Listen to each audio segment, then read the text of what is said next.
Estás sintonizando. Frecuencia 404. Atlas, bienvenido a una transmisión desde un plano lejano, con historias que no quieren que sepas. Nos encontramos interceptando una transmisión. No sé exactamente en qué momento tomé la decisión de ir. Si reviso los mensajes, los foros, los registros archivados, todo apunta a que fue una progresión lenta, casi natural. Como si alguien, o algo, hubiera ido dejando pequeñas pistas, cuidadosamente colocadas, hasta que el camino hacia ese lugar se volvió inevitable. No fue una idea repentina. Fue una acumulación.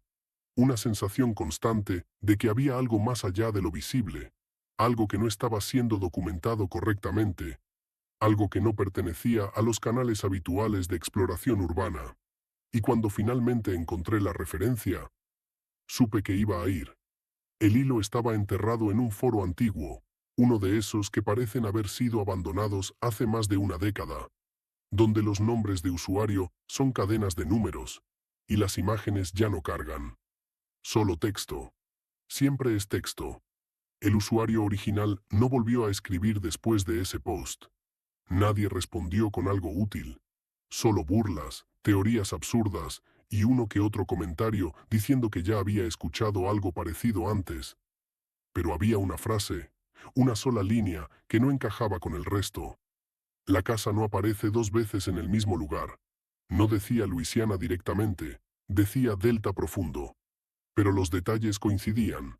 Pantano, casa elevada, estructura del siglo XIX, y algo más, una referencia a registros médicos previos a 1900.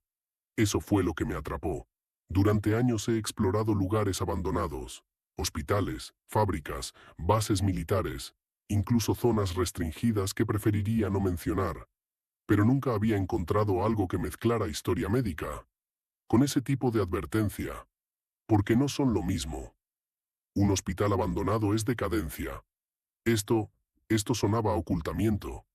Tardé 3 semanas en ubicar una zona probable. No exacta, solo probable.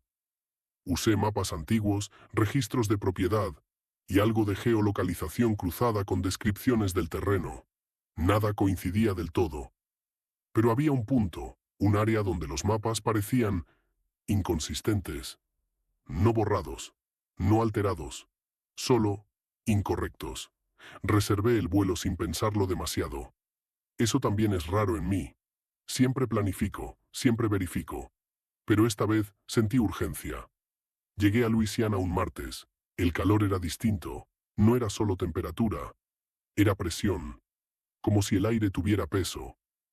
Alquilé una camioneta y manejé durante horas hasta salir completamente de las rutas principales. Mientras más me alejaba, más evidente era que nadie más tenía intención de ir hacia donde yo iba. Las estaciones de servicio desaparecieron. La señal se volvió intermitente. Y el paisaje se volvió uniforme. Árboles retorcidos, agua estancada, raíces expuestas como si la tierra hubiera dejado de sostenerlas. Me detuve cuando ya no había camino. Literalmente. El GPS marcaba que debía seguir. Pero frente a mí, solo había pantano. Ahí empezó la caminata.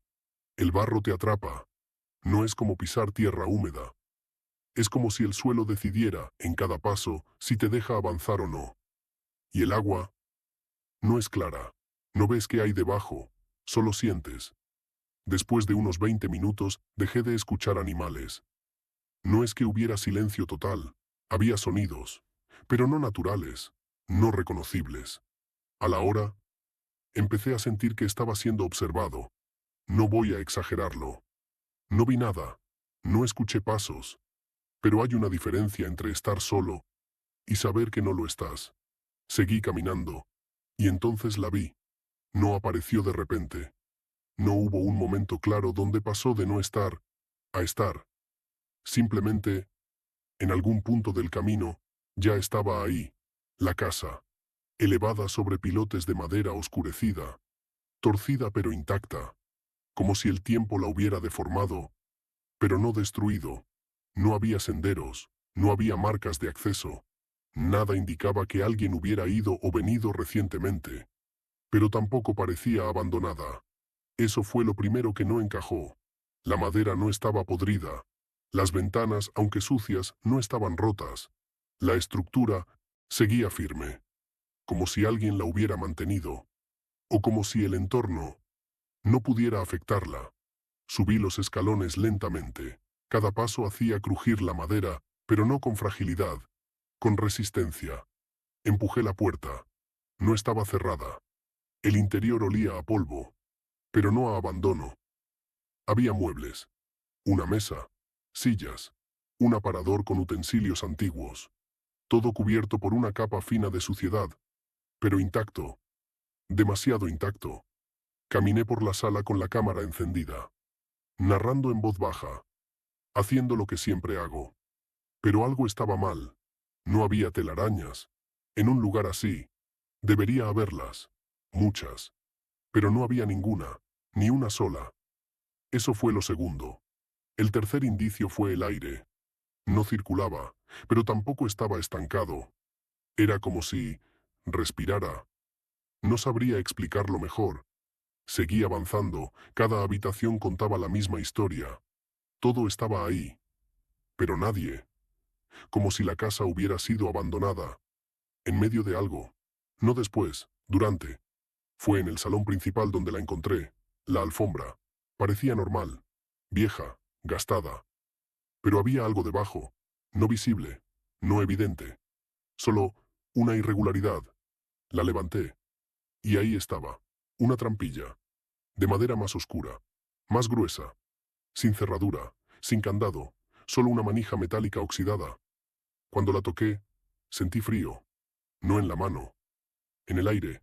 Como si desde abajo algo estuviera respirando. Tiré de la manija. Y la abrí. El aire que salió no pertenecía a ese lugar. No era húmedo. No era cálido. Era seco. Y frío. Y olía a algo artificial. No químico moderno. Algo más antiguo. Más primitivo. Encendí la linterna. Había escaleras. Bajaban más de lo que la estructura de la casa permitía. Eso fue lo cuarto. La casa no era tan grande. Pero el espacio debajo no correspondía. Miré atrás. Podía irme. Podía cerrar la trampilla. Y olvidar todo. Pero no lo hice. Nunca lo hago. Y ese fue el error. Bajé. Bajé. Lo primero que noté no fue la oscuridad. Fue el silencio. No el silencio común, no esa ausencia de sonido a la que uno termina acostumbrándose cuando entra a un edificio abandonado. No, esto era distinto.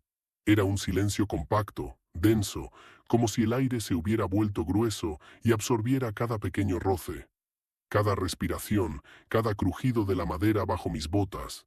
La linterna iluminó los escalones y por un instante pensé que la escalera terminaría a pocos metros, que encontraría una bodega, un depósito, alguna cavidad simple bajo la casa. Pero seguí bajando. Y seguí. Y seguí. La madera de los peldaños cambió a piedra. Eso me hizo detenerme. Apunté la luz hacia abajo.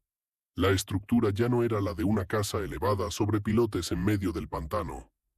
Los escalones estaban tallados en una piedra oscura, pulida por el uso o por el tiempo, y el espacio a mi alrededor se había ensanchado de una forma imposible. Miré hacia arriba. La abertura de la trampilla se veía lejana, reducida a un rectángulo pálido y torcido, como si hubiera descendido mucho más de lo que permitía la geometría de la casa. Bajé un escalón más, y otro. El aire empezó a cambiar. No era solo el frío, había un olor metálico, mezclado con alcohol, aceite, humedad vieja y algo orgánico. Algo que no terminaba de descomponerse del todo, pero tampoco seguía vivo. El tipo de olor que uno encuentra en hospitales abandonados, en laboratorios olvidados, en lugares donde durante años se hicieron cosas que nunca debieron hacerse y luego se intentaron preservar. Cuando llegué al final de la escalera, la luz de mi linterna barrió una pared de ladrillo rojo ennegrecido. Había tuberías de cobre, válvulas, manómetros antiguos, un reloj circular empotrado en la pared, cuyos números casi no se distinguían bajo la capa de óxido. Pero lo más extraño era que, aunque todo parecía viejo, nada parecía realmente muerto. No sé cómo explicarlo sin que suene ridículo. Los metales tenían una pátina antigua, sí. La piedra estaba marcada por humedad, sí, pero no había colapso, no había ruina completa, no había ese desgaste irregular y natural del tiempo. Más bien parecía un lugar suspendido, como un espacio que hubiera envejecido solo lo necesario para recordar que pertenecía al pasado, pero sin abandonarse del todo a él. Avancé por un pasillo estrecho. La linterna captó marcos de puertas de hierro, algunas abiertas, otras cerradas. En una de ellas aún se leía una placa de latón, casi comida por la corrosión. La limpié con el pulgar. No pude entender todo, pero distinguí una palabra. Preparación. La puerta estaba entornada. Empujé despacio. La habitación era pequeña, pero estaba llena de mesas de trabajo. Había bandejas metálicas, instrumental quirúrgico antiguo, tubos de cristal, pinzas, sierras finas, jeringas de cuerpo de vidrio y agujas largas que parecían demasiado grandes para cualquier procedimiento humano común. Encima de una de las mesas vi un cuaderno húmedo deshecho por el tiempo. Lo toqué y se desintegró bajo mis dedos. A un lado había una estufa de hierro. Sobre ella, un recipiente ennegrecido. Me acerqué y apunté con la luz.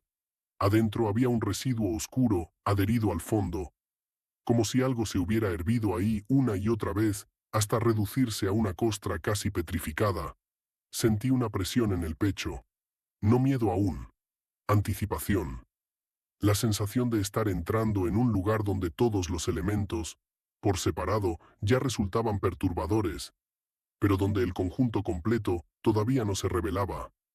Salí de esa primera sala y seguí por el pasillo. A medida que avanzaba, empecé a notar que la temperatura descendía aún más. El vaho de mi respiración comenzó a verse frente a la linterna. Aquello no tenía ningún sentido. Afuera estaba en Luisiana, en pleno pantano, en un ambiente cálido, pegajoso, donde incluso de noche el aire conserva un peso casi tropical. Pero ahí abajo el frío era seco, quirúrgico, antinatural. El pasillo desembocó en una sala más grande, y ahí vi el primer frasco. No estaba en una repisa, ni alineado con otros. Estaba solo, sobre una mesa redonda en el centro del cuarto, como si fuera una muestra inicial, una introducción a algo peor. Era un cilindro de vidrio grueso, de casi 1 metro de alto, sellado con una tapa de metal sujeta por abrazaderas. El líquido dentro era amarillento, ligeramente turbio, y suspendido en él había un pequeño cuerpo. No parecía animal. Tenía la forma general de un embrión humano, pero el cráneo se proyectaba hacia atrás de forma exagerada y los brazos terminaban en manos demasiado largas, con 4 dedos finísimos unidos por una membrana casi transparente. Sentí un escalofrío. Levanté la cámara. Grabé de cerca el rostro. No tenía párpados. No estaba desarrollado del todo, pero donde deberían haber estado los ojos había 2 esferas negras, pulidas, desproporcionadamente grandes para un cuerpo tan pequeño. Me aparté sin darme cuenta.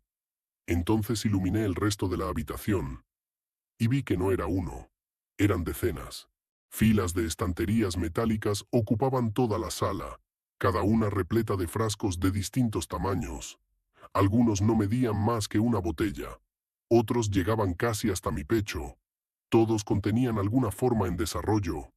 Algunos eran apenas masas embrionarias con indicios de estructuras óseas o quitinosas. Otros estaban mucho más avanzados.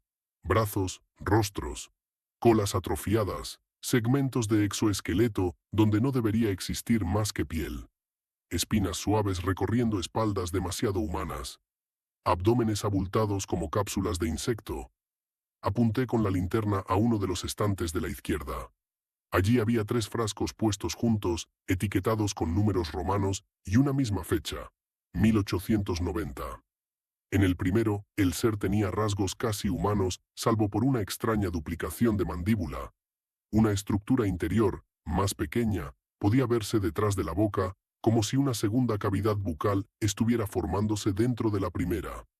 En el segundo, el cuerpo era más pequeño, más frágil, pero el tórax ya mostraba una segmentación clara, placas suaves bajo la piel, como si el organismo no terminara de decidir si crecer hacia adentro como un mamífero o endurecerse hacia afuera como un artrópodo.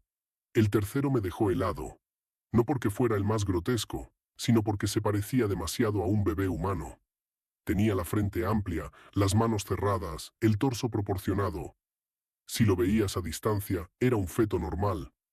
Pero al acercarme con la linterna, pude ver que debajo de los párpados cerrados se marcaban volúmenes convexos demasiado grandes, demasiado redondos.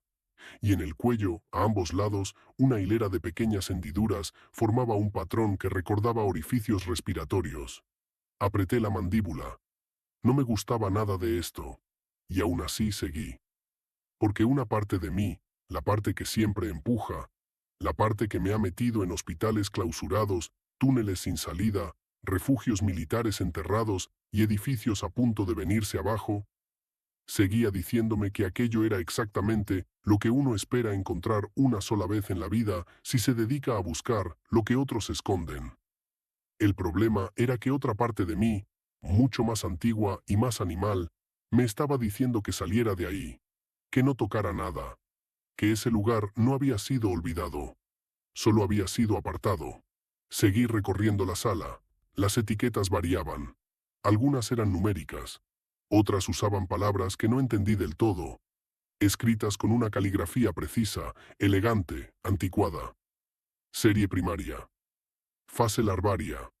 Transferencia. Observación tardía.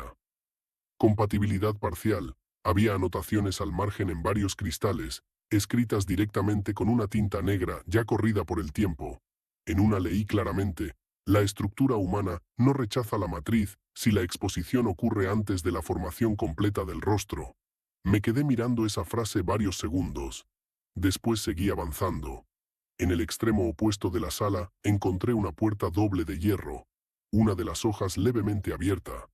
Detrás había otra habitación, más angosta, donde las paredes estaban cubiertas de pizarras negras.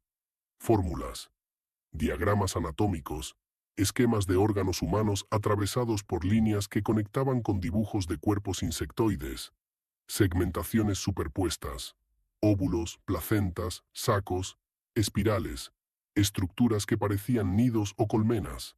En una de las pizarras había un dibujo a tamaño natural del torso de una mujer embarazada, abierto en corte transversal. El útero aparecía delineado con tinta blanca, y dentro de él no había un feto humano. Había algo alargado, encogido, con extremidades plegadas y una cabeza estrecha, cubierta de pequeñas protuberancias. Debajo del dibujo, escrito con trazos duros y repetidos varias veces, estaba una frase: no injertar. Despertar. No sé por qué esa frase me afectó más que todo lo demás. Quizá porque implicaba intención.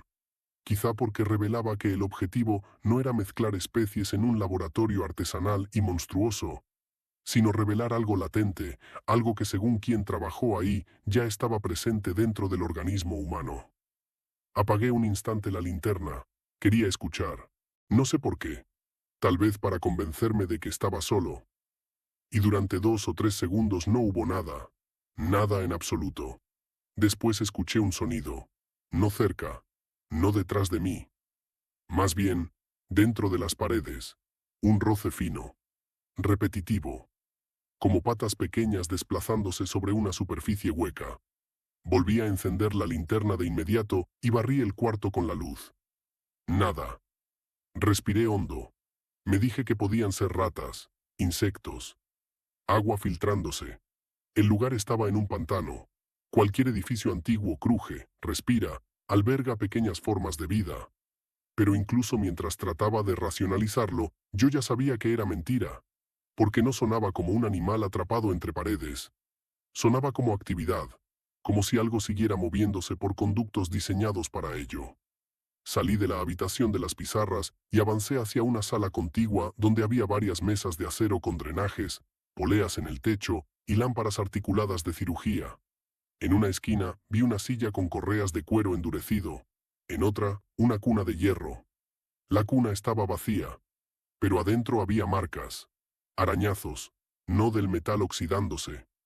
Arañazos concentrados, paralelos, repetidos, todos en un mismo sector de la baranda interna, como si algo pequeño, durante mucho tiempo, hubiera tratado de trepar desde dentro.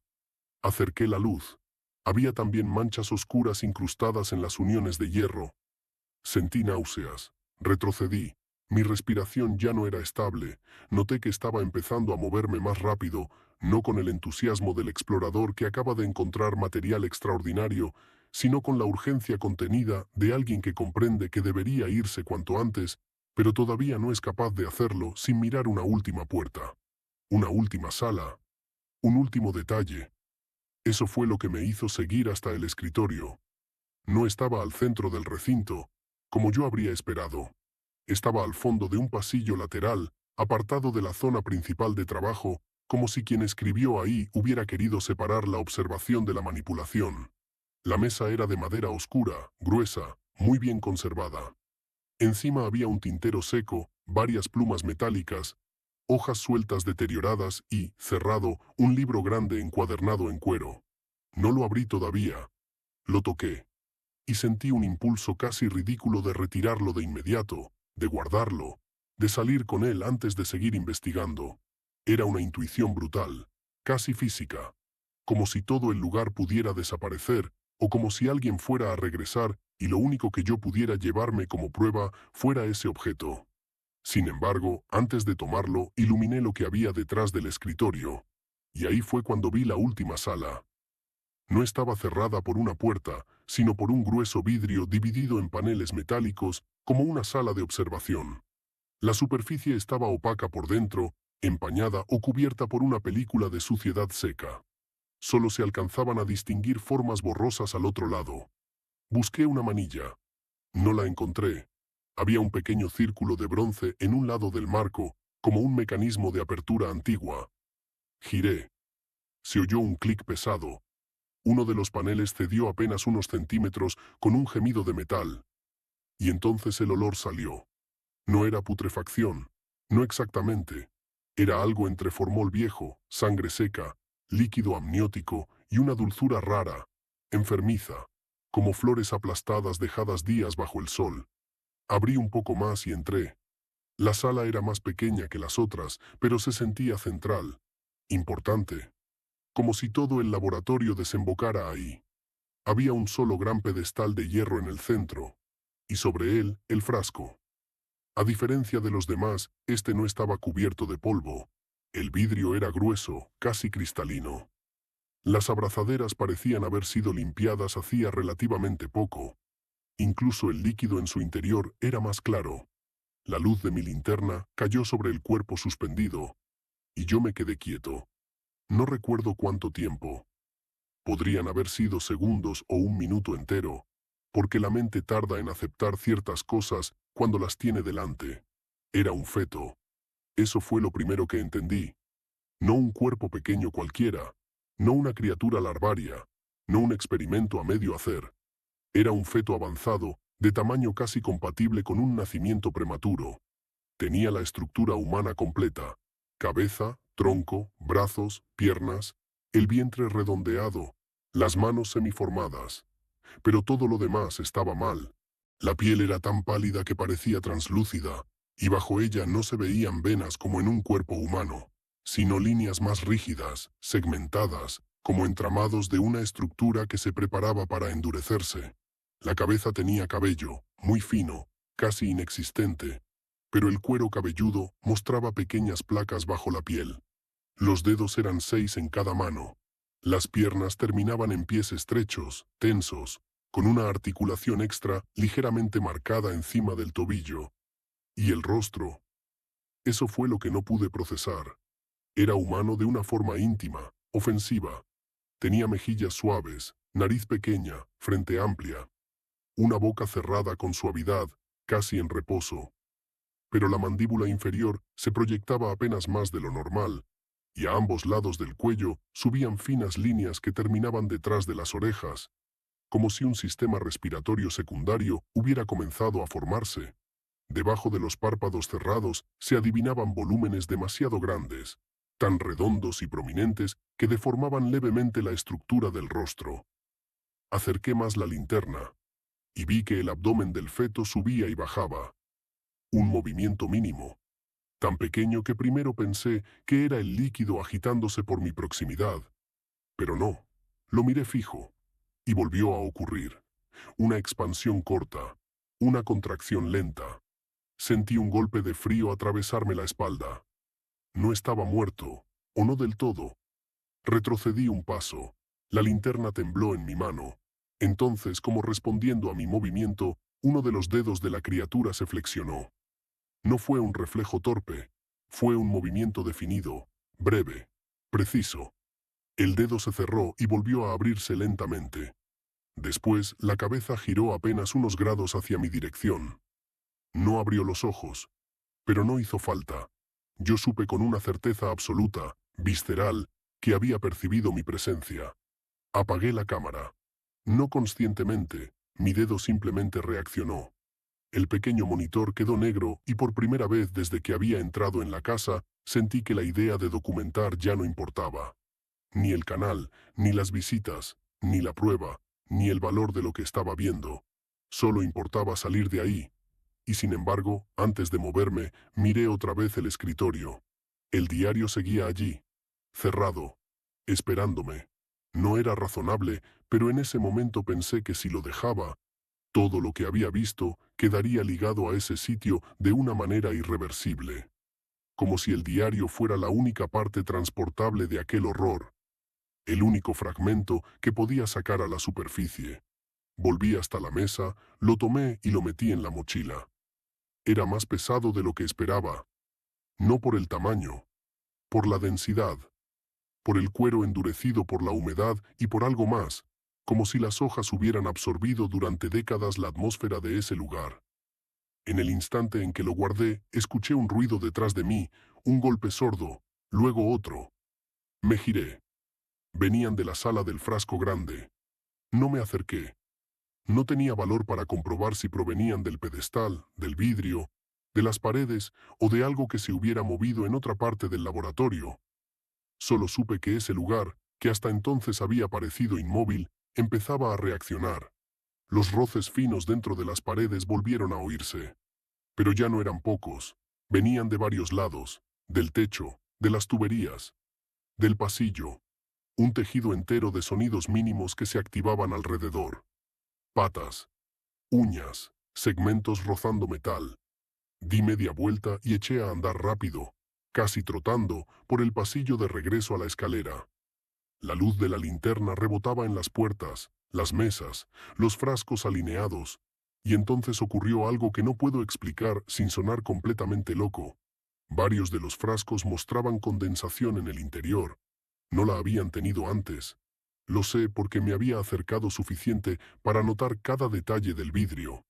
Pero ahora algunos estaban empañados desde dentro, como si los cuerpos suspendidos en ellos hubieran empezado a emitir calor. O a respirar. No miré demasiado. No quise darme ese lujo. Llegué al pie de la escalera, subí 2 peldaños de golpe, 3 más, 4. Y justo cuando ya iba por la mitad, escuché un sonido desde abajo que me dejó paralizado un instante. No era un golpe. No era un chirrido. No era un animal. Era algo más parecido a una voz. No una voz humana articulando palabras, sino una vibración grave que venía del fondo del laboratorio. Larga, sostenida, casi un zumbido hecho con una garganta demasiado grande o demasiado extraña para un cuerpo humano. Subí corriendo. No me importa admitirlo. Corrí como un cobarde, como alguien que acababa de comprender que no tenía derecho a seguir allí. La abertura de la trampilla se veía más cerca, más brillante. Subí los últimos escalones, apoyé una mano en el borde de madera y me impulsé hacia el salón principal de la casa. Luego me volví y tiré de la trampilla con toda la fuerza que me quedaba. Se cerró de golpe. Me quedé arrodillado sobre la alfombra, respirando como si hubiera salido del agua después de estar demasiado tiempo sumergido. Esperé. No pasó nada. Ni golpes bajo la madera, ni empujes, ni pasos. Solo la casa, inmóvil, respirando ese aire denso que ya me parecía menos natural que nunca. Me puse de pie y avancé hacia la puerta principal, decidido a irme sin revisar ni una sola habitación más. Entonces me detuve. No porque quisiera, porque escuché algo arriba. En el segundo piso, un crujido, luego otro, lento, medido. como si alguien descalzo estuviera caminando sobre las tablas. Levanté la vista. No había entrado al piso superior, no había razón para que hubiera nadie. El sonido se repitió. 3 pasos. Pausa. 2 más. No subí a mirar. Ni loco. Salí de la casa tan rápido que casi tropecé con los escalones. El aire del pantano me golpeó la cara con humedad caliente, y sin embargo me supo a alivio. Bajé del porche, hundí las botas en el barro y me alejé sin mirar atrás durante varios metros. Solo cuando estuve lo bastante lejos me giré. La casa seguía ahí, erguida entre los árboles, tranquila, antigua, silenciosa. Pero había algo distinto. En una ventana del segundo piso, detrás del vidrio sucio, una forma vertical oscura parecía observar hacia afuera.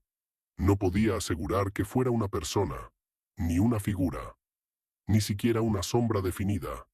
Era más bien una interrupción en la opacidad del cristal, una densidad, una presencia.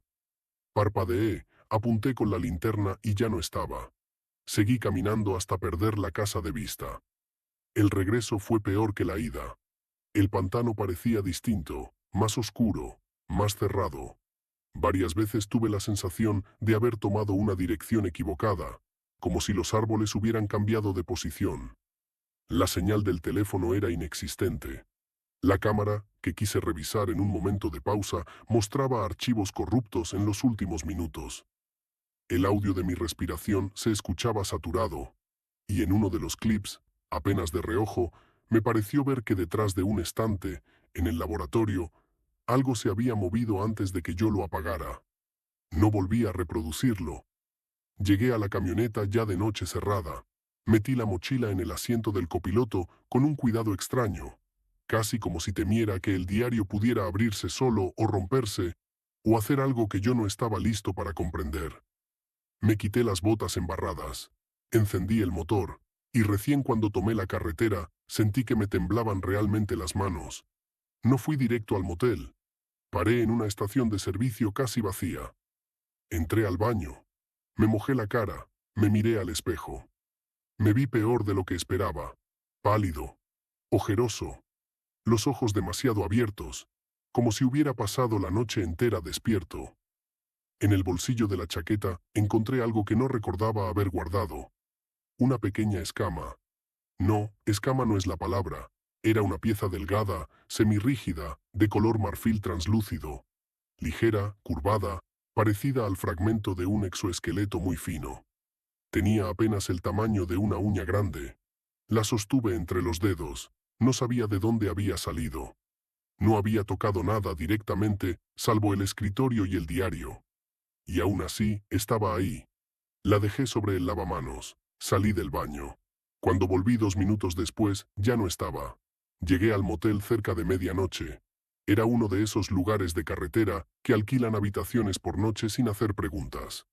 Un pasillo largo, luces blancas parpadeantes, olor a cloro barato y cigarrillo viejo. Cerré la puerta con seguro, apenas entré. Corrí las cortinas, dejé la mochila sobre la cama y me quedé varios segundos mirándola. El cuarto estaba en silencio. Demasiado normal. Demasiado vulgar. Y eso, por alguna razón, me resultó casi ofensivo después de lo que acababa de ver. Como si el mundo de arriba no tuviera derecho a seguir funcionando igual. Saqué el diario. La cubierta de cuero estaba hinchada por la humedad y marcada en las esquinas por hongos secos o manchas antiguas. En el centro había un sello apenas visible, como un relieve casi borrado por el tiempo. Lo acerqué a la lámpara.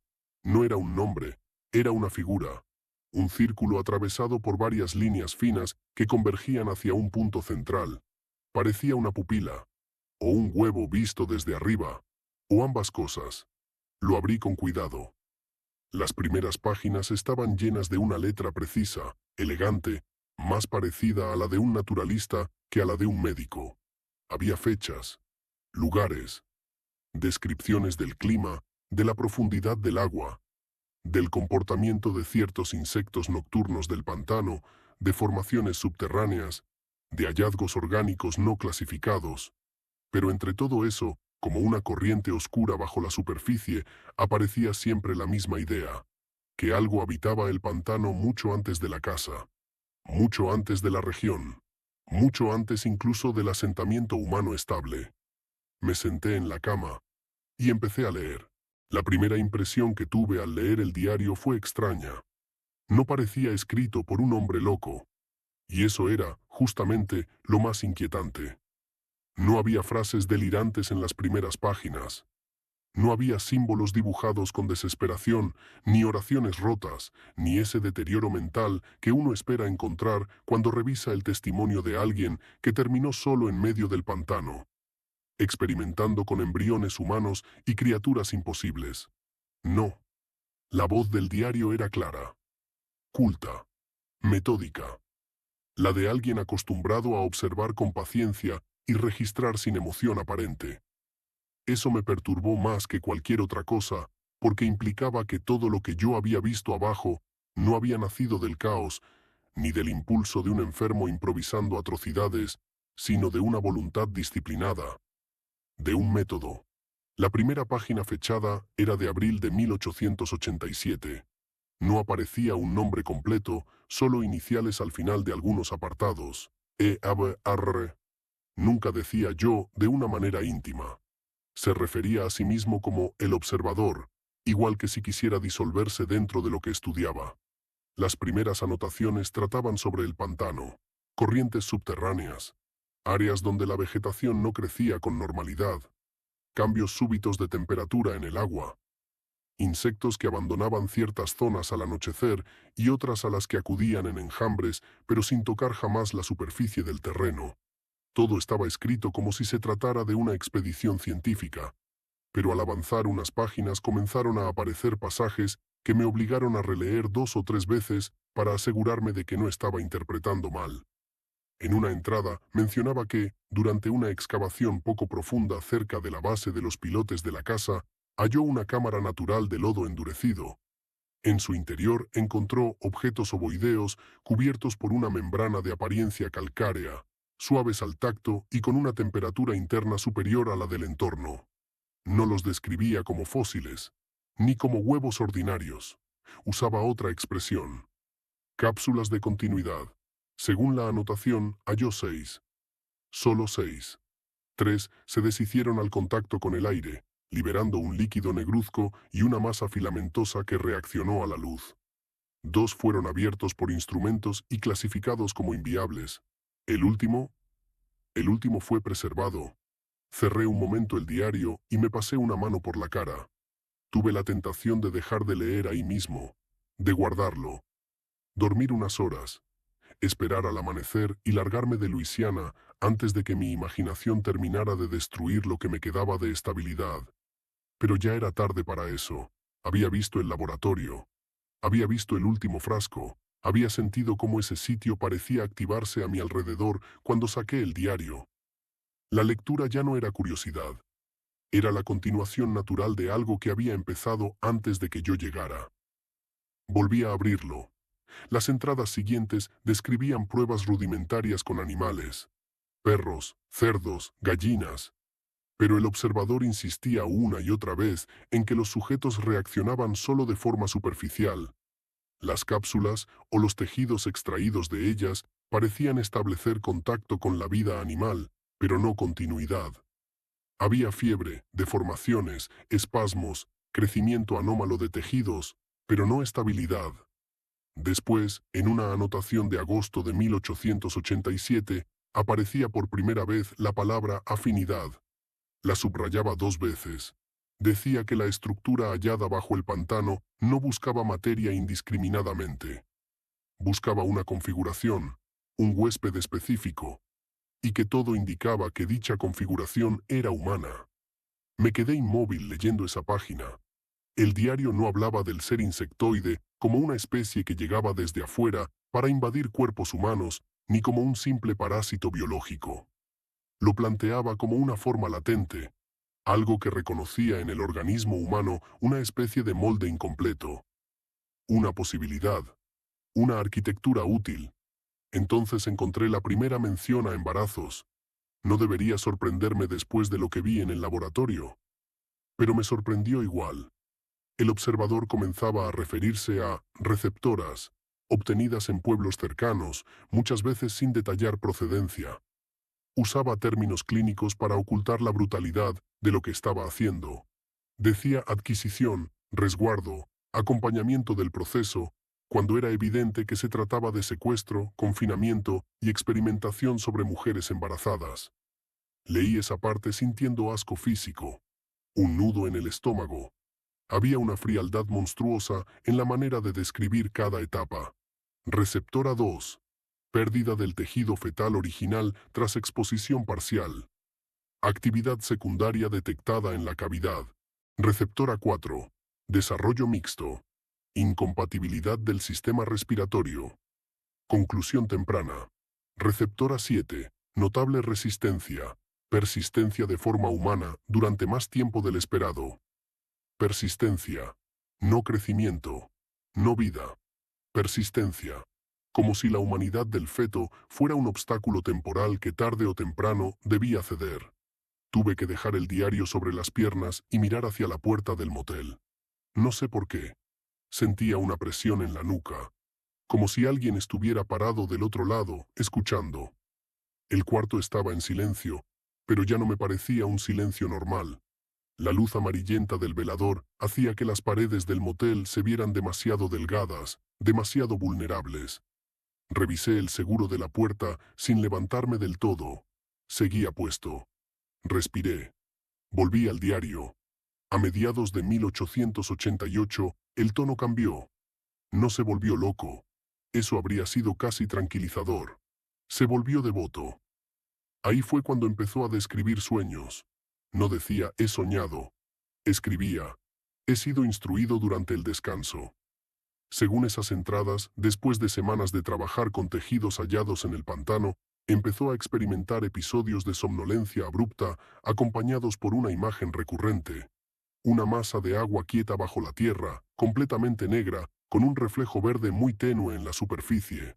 Bajo esa agua, veía formas suspendidas verticalmente, alineadas, inmóviles, como cuerpos en gestación o como columnas orgánicas. Y alrededor, moviéndose con lentitud, figuras altas y articuladas que no caminaban, sino que parecían plegarse y desplegarse sobre sí mismas al desplazarse.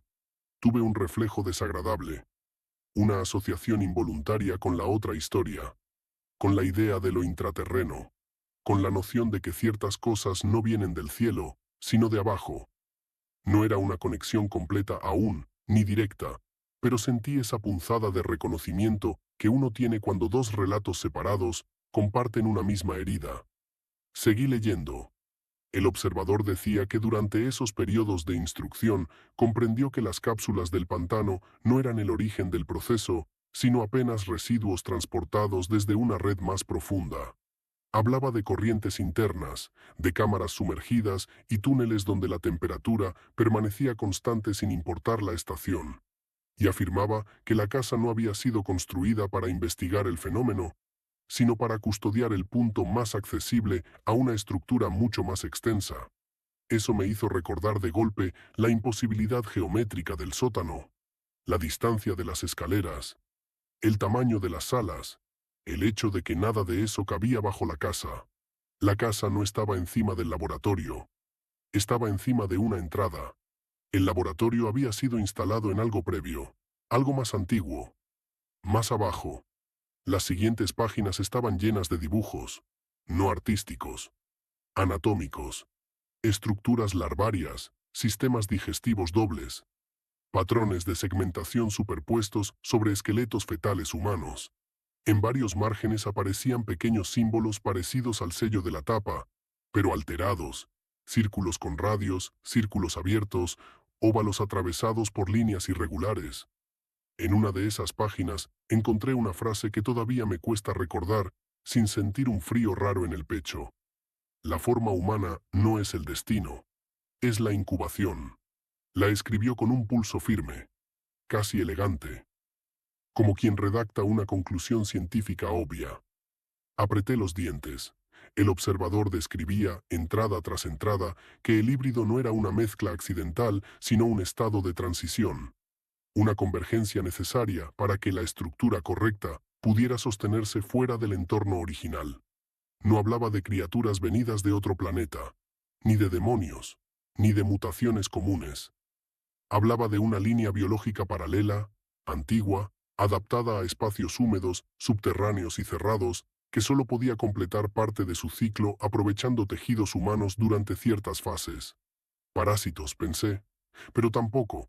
El diario se resistía a esa palabra. Para él no era invasión, era retorno. Y eso me disgustó más, porque sugería que la relación entre ambas formas, humana e insectoide, no era externa, sino ancestral, como si alguna vez hubieran sido una misma posibilidad. A partir de octubre de 1888, el observador ya no se limitaba a trabajar con tejidos obtenidos de las cápsulas. Había empezado a introducir pequeñas cantidades de una sustancia translúcida, descrita como secreción primaria, directamente en fluidos uterinos humanos. Sus anotaciones hablaban de reacciones distintas según el momento del embarazo, el estado de salud de la madre y la cercanía física con las cavidades profundas bajo el pantano. Leí una página entera donde describía el caso de una mujer llevada a la casa en su segundo trimestre. No usaba su nombre. Nunca lo hacía. Solo el número. Receptora 9. Decía que durante varios días no se observaron alteraciones visibles, salvo fiebre leve y sueños repetitivos. Después comenzó a registrar lenguaje durante el sueño, una serie de sonidos chasqueados y pulsados que el observador intentó transcribir fonéticamente. Más tarde aparecieron movimientos fetales violentos. Luego silencio absoluto durante 48 horas. Cuando finalmente intervino, escribió solo una línea. El cuerpo humano reconoció lo que debía formar. Pasé la página rápido. No quise seguir en ese caso, pero el siguiente era peor, porque implicaba niños nacidos. Muy pocos. La mayoría de los procesos terminaban antes. El diario estaba lleno de fracasos, muertes, deformaciones inviables y descripciones médicas tan secas que por momentos daban más horror precisamente por no dramatizar nada. Sin embargo, había dos casos que el observador marcaba como avances parciales. El primero nació muerto, aunque conservó actividad refleja en estructuras mandibulares secundarias durante varias horas. El segundo respiró. Sentí que la habitación del motel se hacía más pequeña. Esa entrada no era larga, pero estaba escrita con más cuidado que las demás, como si supiera que estaba dejando constancia de un umbral. Describía un nacimiento nocturno en la sala más profunda del complejo, no en la casa. Mencionaba que el cuerpo resultante conservaba apariencia predominantemente humana durante los primeros minutos, pero presentaba rigidez dorsal, membranas cervicales y marcada actividad ocular debajo de párpados sellados. Después añadía algo que me hizo cerrar el diario de golpe. No lloró, respondió. Me quedé inmóvil con la mano sobre la tapa. No quería saber a qué había respondido. No quería leer la continuación, pero terminé haciéndolo. El observador escribió que, al momento del nacimiento, desde abajo, desde una profundidad que no correspondía al laboratorio, se produjo una vibración breve, seguida por varios golpes rítmicos en las paredes de piedra. No se alteró. No lo interpretó como amenaza. Lo describió como reconocimiento. Debajo había una frase separada del resto. La red detecta a los suyos. La red. No la especie. No la colonia. La red. Eso me volvió a conectar con esa sensación que tuve en el sótano, cuando los ruidos comenzaron en varios puntos a la vez. No era la impresión de que un único ser se hubiera movido. Era la activación de una estructura distribuida. Algo comunicado. Algo que no dependía de una sola entidad, sino de muchas. Tragué saliva y seguí. Las páginas posteriores eran más erráticas. No por locura, sino por ansiedad. El observador ya no registraba con la misma distancia. Había empezado a escribir sobre sí mismo. Decía que desde el nacimiento del ejemplar parcial ya no dormía normalmente. Que oía actividad bajo los suelos incluso cuando estaba lejos del área de trabajo. Que en ocasiones despertaba con las botas embarradas y restos de limo oscuro bajo las uñas sin recordar haber salido de la casa. Que varias veces encontró insectos agrupados en los marcos de las ventanas del segundo piso, todos orientados hacia adentro, no hacia la luz. hacia adentro. Y luego aparecía lo que me dejó helado de verdad. Una pequeña nota metida entre dos páginas, escrita por otra mano, más temblorosa, menos elegante. Una caligrafía distinta. Decía, no siga bajando, no son embriones, son etapas. La hoja no estaba firmada, no tenía fecha, pero estaba ahí, escondida. Y eso cambiaba algo esencial, porque implicaba que no había estado solo, que hubo alguien más en esa casa. Tal vez ayudantes, tal vez víctimas, tal vez alguien que trató de advertirlo y no pudo detenerlo. Me levanté de la cama y fui al baño del motel solo para mojarme la cara. Sentía un zumbido leve en los oídos. El espejo reflejaba el cuarto detrás de mí, la cama, la mochila abierta, el diario sobre la colcha. Por un segundo absurdo pensé que iba a ver a alguien parado junto a la cama. No había nadie. Cuando volví a sentarme, me di cuenta de algo que me hizo fruncir el ceño. No recordaba haber encendido el televisor. Sin embargo, la pantalla estaba activa, no con imagen, con nieve, bajita, granulada, inestable. El volumen estaba en cero. Miré el control sobre la mesa. Seguía donde lo había dejado. Fui hasta la televisión y la apagué. La pantalla se volvió negra al instante. Pero durante ese segundo, antes de apagarse por completo, creí distinguir una silueta vertical reflejada en ella. Muy tenue. Demasiado alta para ser yo.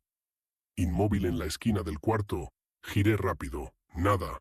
El corazón me latía demasiado fuerte.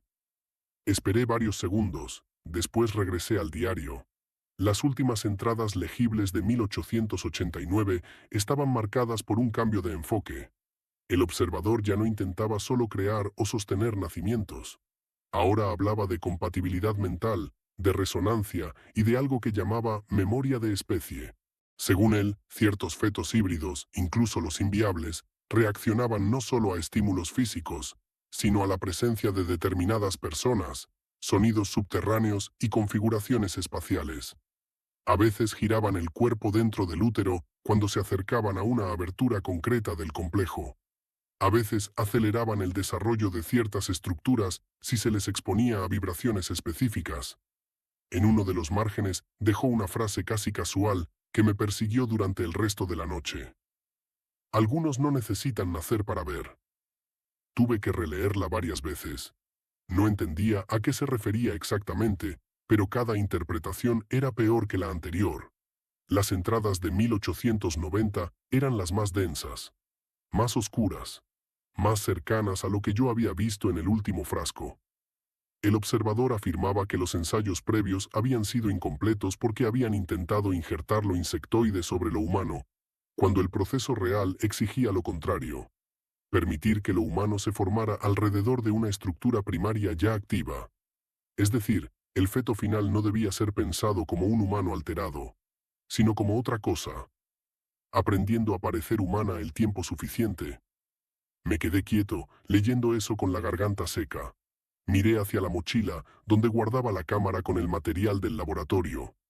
Recordé el rostro del ser en el último frasco, la cercanía obscena de sus facciones humanas, la falsa ternura de sus mejillas, de su frente, de su tamaño. Y comprendí, con una repulsión difícil de describir, que tal vez ese era justamente el propósito. No lo híbrido como aberración visible, sino como disfraz de transición. Las siguientes páginas estaban manchadas, no sucias, manchadas de verdad. Había trazos corridos, como si alguien hubiera escrito con las manos húmedas o ensangrentadas. En ellas describía la construcción de una cámara de observación aislada, más próxima al nivel inferior, donde el ejemplar definitivo permanecería suspendido hasta completar la fase de lectura. Lectura, no gestación, no maduración. Lectura. Como si el ser estuviera absorbiendo algo, aprendiendo algo, mapeando una realidad exterior antes de salir a ella. Las últimas 2 páginas completas de esa sección mencionaban sonidos. Cada noche, decía, el complejo respondía.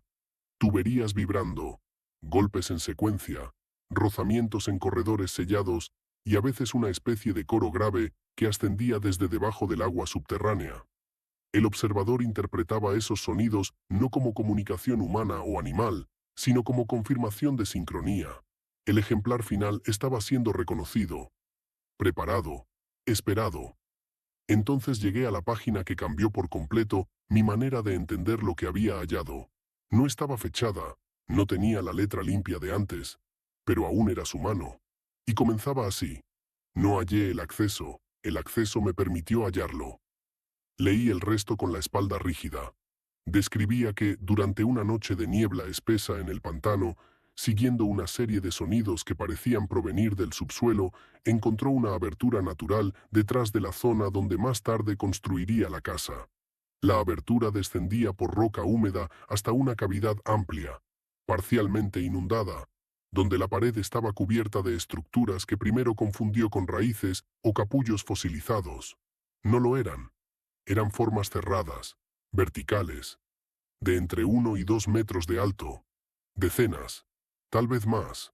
No las llamó huevos, no las llamó crisálidas, las llamó celdas de espera. Entre ellas, escribió, había algunas abiertas, vacías por dentro. Y en el lodo cercano vio huellas que no correspondían a patas animales comunes ni a pies humanos.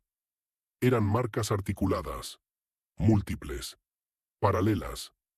Las describía con fascinación reverente. Decía que comprendió ahí, de inmediato, que la superficie del pantano era solo la piel del territorio real. Lo importante estaba debajo. Eso me hizo cerrar los ojos unos segundos, porque allí estaba la conexión. No completa aún, pero sí clara en su dirección. La otra historia hablaba de estructuras antiguas bajo tierra, de corredores imposibles, de seres no necesariamente venidos de fuera, sino ocultos dentro del mundo, coexistiendo sin ser vistos. Esta no era la misma especie, no eran los mismos símbolos, no era el mismo lugar, pero sí compartían algo esencial, la noción de una civilización, o red biológica, o inteligencia no humana, que no cayó del cielo ni llegó con luces entre nubes, sino que ha permanecido debajo, integrada a cavidades profundas, a sistemas cerrados, a lugares donde la humanidad rara vez mira. Sentí un cansancio pesadísimo. No físico, mental, como si el diario estuviera ocupando espacio dentro de mí. Aún así seguí avanzando hasta las últimas páginas legibles, y ahí el tono se volvió urgente, no delirante. Urgente. El observador decía que el ejemplar final ya no requería intervención constante, que el crecimiento había entrado en una etapa autónoma, que respondía a su proximidad incluso sin abrir los ojos, que en 2 ocasiones encontró condensación en la cara interna del vidrio, a la altura exacta del rostro, como si el ser hubiera estado pegado allí por dentro. Y entonces escribió, me observa antes de aprender a ver. Tragué saliva. Sentí frío en las manos. Las últimas líneas completas eran todavía peores. Decían que había empezado a ver figuras humanas en los márgenes del pantano, inmóviles entre los árboles, observando la casa al anochecer. No se acercaban. No hablaban. Solo permanecían ahí hasta que la niebla los borraba. Nunca lograba seguir sus rastros al día siguiente. Pensó al principio que eran curiosos. Luego escribió que no caminaban como hombres. Y después añadió, tal vez nunca lo fueron. La página siguiente estaba casi destruida, arrancada a medias. Solo quedaban algunas palabras sueltas. Retorno. Cosecha. No desde arriba. Dentro del linaje. Y al final, en el borde inferior, una línea completa. Si fracasa aquí, será intentado otra vez donde el suelo aún recuerde. Levanté lentamente la mirada del diario. Esa frase se quedó flotando en el cuarto del motel, donde el suelo aún recuerde. No era solo una amenaza local, era una continuidad, un patrón, algo que podía repetirse en otros lugares donde ciertas condiciones siguieran presentes. Pensé en cuevas, en túneles, en zonas antiguas, en relatos fragmentados de laboratorios imposibles y criaturas en desarrollo, en entradas a estructuras más viejas que cualquier construcción humana moderna. No había prueba concreta de una conexión total, pero la sensación era clara.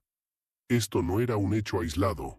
Era un capítulo, una estación periférica, Un experimento regional de algo más grande, más antiguo y tal vez mucho más distribuido de lo que cualquier teoría aceptable permitiría imaginar.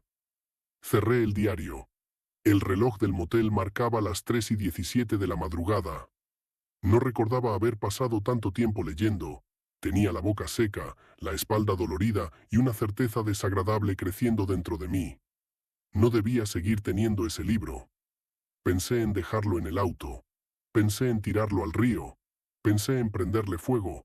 Pero cada una de esas ideas traía consigo una intuición peor, que ya era demasiado tarde. El diario no era un objeto neutral. Sacarlo de la casa había sido un acto, un gesto de interrupción, y el laboratorio, o lo que estuviera conectado a él, había respondido. Apagué la lámpara y me acosté vestido, con el diario dentro de la mochila junto a la cama y la cámara al alcance de la mano. No creí que pudiera dormir, pero debí quedarme dormido en algún momento, porque soñé, y en el sueño no estaba en el motel. Estaba de pie sobre una pasarela de madera antigua, en algún lugar bajo tierra, con agua negra inmóvil a ambos lados. Frente a mí había filas de estructuras verticales, abiertas como vainas, vacías por dentro. Y al fondo, apenas visible, una luz verde muy débil delineaba una figura pequeña detrás de un vidrio. No caminó hacia mí. No hizo falta. Solo apoyó algo parecido a una mano en la cara interna del cristal. Y cuando levantó la cabeza, supe que el rostro no era el del feto, era el mío. Desperté de golpe, empapado en sudor, y escuché algo en la puerta de la habitación. 3 golpes, lentos, equidistantes, como nudillos envueltos en tela. No me moví, no respiré casi. Pasaron varios segundos. Después una voz del otro lado dijo algo tan bajo que no pude entender las palabras. Pero la entonación no sonaba como la de alguien pidiendo ayuda. Sonaba como alguien verificando si yo seguía ahí. No respondí. La sombra bajo la puerta permaneció inmóvil unos segundos más.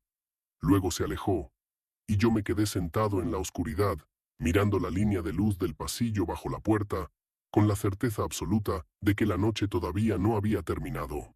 No me moví. Seguí sentado en la cama, con la espalda pegada al muro, mirando la franja de luz que entraba por debajo de la puerta. Había algo profundamente humillante en el miedo que sentía en ese momento.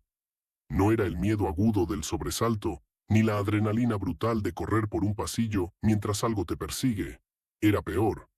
Era ese miedo inmóvil, frío, que te convence de que cualquier decisión puede ser la equivocada. Abrir era una locura. Hablar también. Hasta levantarme parecía peligroso. Me quedé así durante lo que debieron ser 2 o 3 minutos, quizá más. El reloj digital del velador marcaba las 3:24. Lo miré una vez. Cuando volví a hacerlo, ya era 3:31. No recordaba haber pestañeado tanto tiempo. Mi percepción empezó a deformarse de una manera desagradable. El zumbido del aire acondicionado me parecía demasiado fuerte. Los tubos de agua dentro de las paredes producían crujidos secos que por momentos sonaban como pasos contenidos. En un cuarto normal, uno se convence rápido de una explicación racional. En ese cuarto, después de lo leído y lo visto, toda explicación racional parecía artificial, una construcción débil sobre algo mucho más denso. Escuché de nuevo. Nada. Ni el murmullo del pasillo, ni pasos alejándose, ni puertas abriéndose en las habitaciones vecinas. Solo el aire del motel y mi propia respiración. Entonces se oyó otro sonido. No en la puerta, en la ventana. Un roce. Muy leve, como algo duro deslizándose por el vidrio exterior. Giré la cabeza despacio. Las cortinas seguían corridas, pero no completamente. Una pequeña apertura dejaba pasar la luz lechosa del estacionamiento. No vi ninguna sombra definida, solo oscuridad y reflejos. El roce volvió a oírse, un poco más arriba esta vez, como si unas uñas finas o patas articuladas estuvieran recorriendo la superficie con una lentitud deliberada.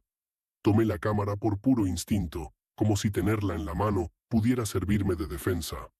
No la encendí, solo la sostuve. En algún nivel ridículo, me tranquilizaba tocar algo familiar, Algo vinculado a mi rutina normal, al trabajo, a la documentación, a la idea de que lo que está ocurriendo puede registrarse y por tanto analizarse después. El ruido en la ventana cesó. Esperé. 5 segundos. 10. Un minuto entero. Nada. No volví a acercarme a las cortinas. Permanecí sentado hasta que la espalda empezó a dolerme y el sueño se volvió imposible. En algún momento encendí la lámpara otra vez, no por valentía sino por debilidad. Necesitaba luz, necesitaba ver cada rincón del cuarto. La mochila seguía donde la había dejado. El diario dentro, la televisión apagada, el baño vacío, la puerta cerrada. Todo en su sitio, todo normal, excepto por una cosa. En la pequeña mesa junto a la ventana había una gota de agua. No recordaba haber dejado nada mojado ahí. Me levanté con cuidado y me acerqué. No era agua clara. Era un líquido muy fino, casi transparente, pero ligeramente viscoso. Reflejaba la luz con un brillo raro. Al inclinarme sentí un olor apenas perceptible. Una mezcla tenue entre humedad estancada y algo orgánico. Ligeramente dulce. No lo toqué. Retrocedí. Me dije que podía ser condensación. Que tal vez yo mismo había dejado algo al apoyar la botella. Pero en la mesa no había botella. Y la marca no tenía forma de derrame. Era una gota aislada, casi perfecta, como si hubiera caído desde arriba. Levanté lentamente la vista. El techo estaba limpio, al menos en apariencia. Volví a la cama y decidí esperar a que amaneciera. No dormí más. A las 5:47, el cielo exterior comenzó a aclararse apenas detrás de las cortinas. Para entonces el miedo había cambiado de forma. Ya no era el terror puro de la madrugada, sino una determinación áspera, casi hostil. Quería irme. Quería salir del estado. Quería regresar a un lugar donde nada de aquello pudiera seguir afectándome. Empaqué todo con manos torpes. Guardé el diario en el fondo de la mochila, envuelto en una camiseta. Revisé la cámara. Revisé el teléfono. Revisé incluso debajo de la cama, detrás de la puerta del baño, dentro del armario. Nada, ninguna señal de entrada, ninguna huella, ninguna marca visible. Antes de salir, me acerqué por fin a la ventana y aparté apenas la cortina. El estacionamiento estaba vacío, salvo por mi camioneta y otros 2 vehículos al fondo. No había nadie. Pero en el vidrio, del lado exterior, vi varias marcas finísimas, curvadas, como trazos repetidos sobre el polvo de la superficie. No eran rayas profundas, parecían el resultado del contacto de algo liviano, articulado. Varias líneas paralelas, interrumpidas, algunas superpuestas. Ninguna mano humana haría eso. Ningún pájaro tampoco. Solté la cortina y me fui. El pasillo exterior del motel estaba desierto. La recepcionista de noche había sido reemplazada por un hombre viejo que ni levantó la vista cuando dejé la llave. Afuera, el aire de la mañana estaba húmedo, gris, y por primera vez desde que llegué a Luisiana, sentí una necesidad casi infantil de ver gente normal. Una estación de servicio, tráfico, una fila en una cafetería. Cualquier cosa que me devolviera la sensación de un mundo compartido. Metí la mochila en el asiento trasero, no en el copiloto esta vez. No quería el diario cerca de mí. Encendí la camioneta y salí del motel con la radio apagada. Durante los primeros 15 minutos manejé mirando constantemente el espejo retrovisor. Al principio por miedo. Luego porque empecé a notar algo. Un sedán oscuro. No sabía decir marca ni modelo. Solo oscuro. Conservador. Común. A veces aparecía 2 o 3 autos detrás. A veces desaparecía durante un par de kilómetros y volvía a verse más tarde. Podía ser cualquier conductor siguiendo la misma ruta. Podía ser una coincidencia. Lo sé. Todavía intentaba pensar así. Pero cuando me desvié hacia un camino secundario para cargar combustible y el sedán también tomó la salida, dejé de creer en la coincidencia. No entró a la estación. Siguió de largo. Eso me tranquilizó durante exactamente 20 segundos. Después lo vi estacionado al otro lado de la carretera, a una distancia suficiente para fingir casualidad. No bajó nadie. Llené el tanque sin dejar de mirar en esa dirección. El reflejo del parabrisas me impedía distinguir cuántas personas había dentro. Tal vez una, tal vez dos, tal vez nadie, y yo ya estaba empezando a ver conexiones donde no las había. Pagó otro cliente delante de mí. Una mujer con uniforme de enfermería, un repartidor somnoliento, un tipo con botas de trabajo, gente normal, real. Repetí eso varias veces en mi cabeza como un conjuro tonto. Gente normal, mañana normal. Nada de esto encaja con el mundo real. Y sin embargo la mochila en el asiento trasero pesaba como una prueba imposible. Volví a la camioneta y no arrancé de inmediato. Saqué la cámara. Necesitaba revisar el material del laboratorio con más calma. Tal vez una vez visto en la pantalla, fuera del lugar, todo adoptaría un orden distinto. Tal vez encontraría un error de percepción. Tal vez el movimiento del feto habría sido una distorsión del líquido.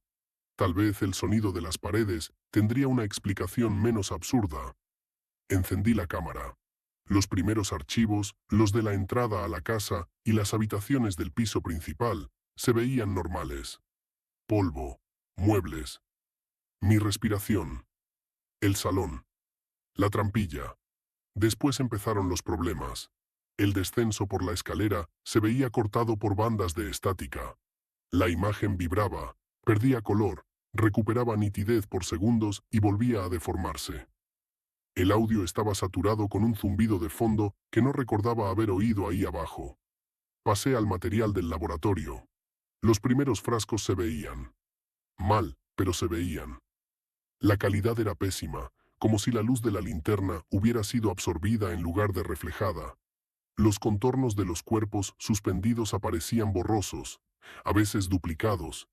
En un paneo rápido entre los estantes, la imagen se congeló un segundo y apareció una interferencia horizontal. Al reproducirla cuadro por cuadro, vi algo que me hizo olvidar por completo el sedán al otro lado de la ruta. Entre dos estanterías, detrás de una hilera de frascos, había una figura. No alta, no imponente, pequeña, de pie. La grabación apenas la captó, pero estaba ahí. No parecía uno de los especímenes preservados. Estaba fuera de los frascos. Era una silueta delgada, con la cabeza demasiado grande para el cuerpo y los brazos pegados al torso. El material estaba tan dañado que no pude distinguir detalles del rostro. Solo que estaba quieta, observando hacia mi dirección. Puse pausa. Me acerqué la cámara a la cara. Volví a reproducir. Cuando el cuadro avanzó, la figura ya no estaba. Sentí un hormigueo en la nuca tan fuerte que tuve que bajar la cámara un instante. No era prueba concluyente. Podía ser compresión, ruido digital, una mezcla accidental de sombras. Pero yo sabía lo que había sentido allá abajo. Sabía que el lugar no estaba del todo vacío. Y ese fotograma convertía la intuición en algo mucho peor. Una posibilidad registrada. Seguí avanzando. Cuando llegué al clip donde debía aparecer la sala del gran frasco, la pantalla se puso negra. Pensé que el archivo estaba corrupto. Pero el audio seguía. Escuché mi respiración acelerada. El leve tintinear metálico de algo golpeando el cuerpo de la cámara. Luego un silencio corto. Después, muy al fondo, un sonido húmedo, lento, como si una superficie pegajosa se separara de un vidrio. Se me heló la sangre. Subí un poco el volumen. Entonces oí un golpe seco. Luego otro. Luego un roce. Y por último, una voz. No una palabra clara. Más bien una emisión deformada. Grave. Como el arranque de una sílaba hecha con una garganta llena de líquido. El sonido duró un segundo o menos, pero bastó para que apagara la cámara de golpe. Miré el espejo retrovisor. El sedán seguía ahí, cruzando la carretera despacio. Encendí el motor y me fui. A partir de ese momento, manejé con una sola idea. Llegar al aeropuerto lo antes posible y subir al primer vuelo disponible, aunque tuviera que pagar de más. El paisaje de Luisiana me resultaba cada vez más hostil. El agua entre los árboles ya no parecía natural sino expectante. Las extensiones de pantano, con su espejo opaco y su vegetación inmóvil, me provocaban la sensación irracional de que toda la superficie escondía una actividad continua debajo. El sedán me siguió durante otros 20 minutos. Luego dejó de verse. Eso no me calmó. Al contrario, cuando una amenaza visible desaparece sin explicación, uno no siente alivio. Siente que ha cambiado de posición. Llegué al aeropuerto con el cuerpo duro por la tensión. Dejé la camioneta, hice el trámite en automático y arrastré la mochila hasta la terminal. Había gente por todas partes. Familias, turistas, empleados con uniformes, pantallas de vuelos, anuncios, maletas rodando. Me rodeaba la normalidad del mundo, y sin embargo, yo seguía sintiendo una especie de distancia invisible. Como si algo de mí se hubiera quedado allá abajo y el resto estuviera caminando por inercia entre personas que ignoraban por completo la fragilidad de lo que llaman realidad. Compré el primer pasaje de regreso que pude conseguir. No salía de inmediato. Tenía casi 2 horas de espera. Busqué un asiento lejos de la ventana, con la mochila entre las piernas. Y ahí cometí otro error. Abrí el diario de nuevo. No completo. Solo para revisar la parte final, convencido de que quizá había pasado por alto alguna referencia al lugar exacto, algún nombre, alguna advertencia que explicara lo que estaba empezando a pasar. Mis manos temblaban menos que en el motel, pero la sensación de culpa era extraña, como si abrirlo en un aeropuerto lleno de gente fuera a introducir una sustancia contaminante en agua limpia. Las últimas páginas estaban peor de lo que recordaba. Algunas se pegaban entre sí. Otras tenían fragmentos arrancados. Encontré una anotación casi ilegible que no había visto durante la noche. Estaba escrita al margen, en diagonal, como añadida al final de una jornada agitada. Si el lector extrae el registro lo incorpora. Me quedé mirando esa frase varios segundos. La palabra lector me molestó enseguida. No decía intruso. No decía ladrón. No decía observador secundario. Decía lector, como si el acto importante no hubiera sido llevarme el diario, sino leerlo.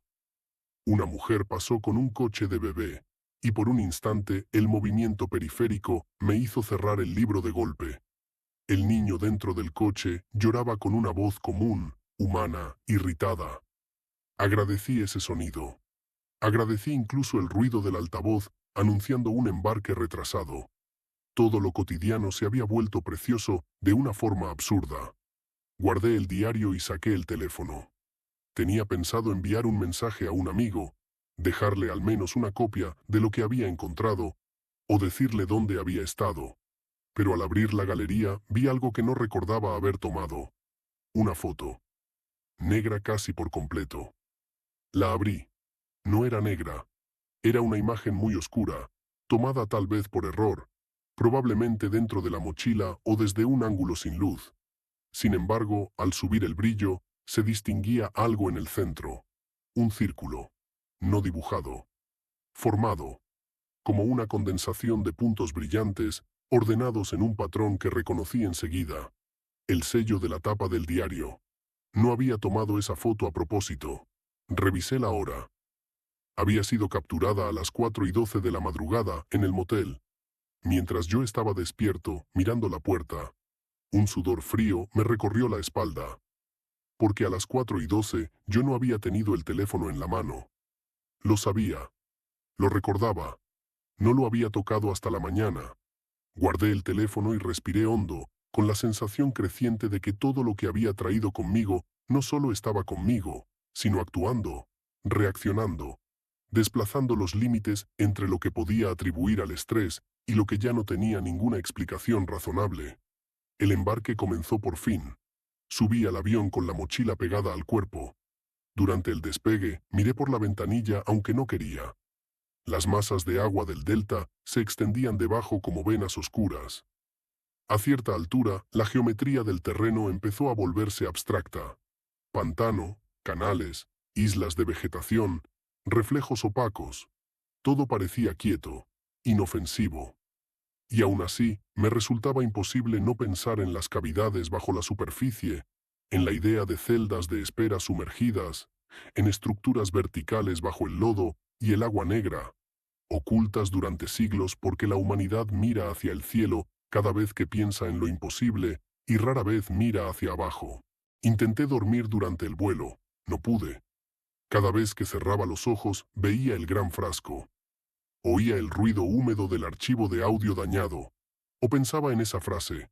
El registro lo incorpora. Llegué a casa al anochecer.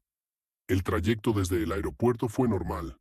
Tráfico, semáforos, un repartidor en motocicleta cerrándome el paso, vecinos paseando perros, gente cargando bolsas del supermercado, mi edificio, mi ascensor, el mismo olor a limpieza barata de siempre en el pasillo del tercer piso. Todo igual. Y esa igualdad me sostuvo durante las primeras horas. Dejé la mochila sobre la mesa del comedor y no la abrí. Me duché largamente. Pedí comida. Dejé el televisor de fondo sin prestarle atención. Traté de reinsertarme en la rutina con una disciplina casi desesperada. No funcionó. A las 10 de la noche ya había revisado 3 veces el pestillo de la puerta. A las 11, la mochila seguía en la mesa como una presencia. A las 11:40 terminé abriéndola. Saqué el diario y lo dejé sobre la mesa, sin tocarlo demasiado. Luego conecté la cámara al computador para pasar los archivos, hacer copias y guardarlo todo en la nube. Al menos una parte de mí seguía pensando como profesional. Si algo me ocurría, el material debía quedar en más de un sitio. La transferencia comenzó bien. Los primeros archivos se copiaron. Después aparecieron errores, nombres alterados, metadatos imposibles, fechas que no coincidían. Un clip registraba como hora de creación un día posterior a mi regreso. Otro, uno de los audios corruptos, parecía haberse modificado durante el vuelo, algo imposible sin intervención. Forcé la copia manual. Logré guardar casi todo. Entonces abrí una carpeta de imágenes extraídas automáticamente del video y me encontré con otro fotograma que no recordaba. No era del laboratorio. Era de la casa, del salón principal, justo antes de abrir la trampilla. La imagen mostraba la alfombra levantada, la madera del piso, parte de mi bota. Y al fondo, en el marco de la puerta que conducía al pasillo, una figura femenina desenfocada. Vestido claro, cabello oscuro, inmóvil. No la había visto ahí. Lo sabía. Volví al video original y avancé cuadro por cuadro. La figura solo aparecía en uno. En el siguiente, el pasillo estaba vacío. Se me secó la boca. Recordé la nota escondida entre las páginas. No siga bajando. No son embriones, son etapas. Otra mano. Otra presencia. Alguien que estuvo allí, quizá mucho tiempo atrás. O no tan atrás. Me aparté del computador. Miré el diario sobre la mesa. Y por primera vez se me ocurrió algo que hasta entonces no había querido aceptar. Quizá el laboratorio no era únicamente un lugar viejo que había permanecido sellado. Quizá había tenido visitantes recientes. Quizá seguía teniendo observadores. Esa noche no leí más. Guardé copias de los archivos en 2 discos y me acosté en el sofá, dejando la luz del comedor encendida para ver la mesa y el diario desde donde estaba. Me dormí tarde y mal. Soñé con el pantano, pero no desde la superficie. Lo soñé desde dentro del agua, mirando hacia arriba a través de una membrana verdosa, viendo la luna como una mancha deformada y oyendo pasos humanos en la casa, arriba, muy lejos, como si el suelo de madera fuera también la tapa de un recipiente. Me despertó un sonido real, el timbre del edificio, no el de mi puerta, el de abajo. Algún visitante pidiendo acceso. Miré el reloj del celular. Eran las 6:13 de la mañana. Me incorporé, todavía medio dormido, y me acerqué a la mirilla de la puerta por reflejo. No vi el hall del edificio. Desde mi ángulo solo se veía parte del pasillo. Vacío. Esperé. Segundos después sonó mi timbre. Una sola vez. No larga. Solo una pulsación breve. No me moví. El segundo timbrazo llegó medio minuto después. Luego silencio. Fui otra vez a la mirilla. Nada. Abrí la aplicación de cámaras del edificio desde el celular, la que casi nunca usaba. Tardó demasiado en cargar. Cuando por fin mostró la entrada principal, vi un auto negro estacionado frente a la vereda. 2 hombres de traje oscuro estaban junto al intercomunicador. No miraban hacia arriba, no hablaban entre sí, solo esperaban. Sentí un vacío helado en el estómago. Trajes sobrios, camisas claras, postura inmóvil. Uno de ellos llevaba algo en la mano, quizá un sobre, quizá una credencial. No toqué el intercomunicador. No respondí. Un minuto después, ambos regresaron al auto y se quedaron dentro. Seguí observándolos por la cámara casi 10 minutos. No se fueron, y aunque todavía podía decirme a mí mismo que podían ser agentes de cobranzas, policías, investigadores privados o cualquier otra cosa completamente terrestre y explicable, ya había una parte de mí que sabía exactamente cómo iba a terminar esto. No esa mañana. No de inmediato. Pero pronto. Porque ese tipo de presencia no aparece por casualidad justo después de sacar un diario de un laboratorio secreto bajo un pantano. Y porque el miedo que empecé a sentir entonces ya no estaba relacionado solo con lo que había visto allá abajo. Estaba relacionado con la posibilidad de que alguien, aquí arriba, supiera exactamente qué había encontrado. A las 8 de la mañana, el auto ya no estaba. Intenté convencerme de que había terminado. Trabajé un poco. Respondí mensajes pendientes. Incluso pensé, durante unos minutos absurdos, en editar una versión preliminar del material para subir algo parcial y así obligar a que la información circulase antes de que alguien pudiera quitármela. No alcancé a hacerlo. A las 11:08 recibí un correo sin remitente visible. Sin asunto. Vacío. Solo un archivo adjunto. No lo abrí. Lo descargué en una carpeta aislada y lo analicé como pude. No tenía extensión reconocible.